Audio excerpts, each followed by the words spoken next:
Hi guys, welcome to my channel. So నిన్న షార్ట్లో అయితే నేను పన్నీర్ పిజ్జా పెట్టాను కదా. సో ఈరోజు అయితే నేను చికెన్ మినీ పిజ్జా అయితే చేయబోతున్నాను. సో అందుకోసం అయితే మనం ఎలా అయితే బ్యాటర్ కలిపి పెట్టుకున్నామో పిజ్జాకి, సో అలానే మళ్ళీ కలిపి పెట్టేసుకోవాలి. సో పెట్టుకున్న తర్వాత ఈ బ్యాటర్ అయితే నేను చిన్న చిన్న రౌండ్ షేప్లో అయితే కట్ చేసుకున్నాను. సో ఎందుకంటే మినీ పిజ్జా కాబట్టి చిన్నగా కట్ చేసి పెట్టేసుకున్నాను అనమాట.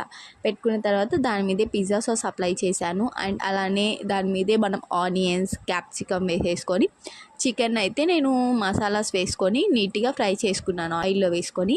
సో దాన్ని నేను చిన్న చిన్న పీసెస్గా కట్ చేసుకొని చికెన్ పీసెస్ కూడా వేసేసుకున్నాను.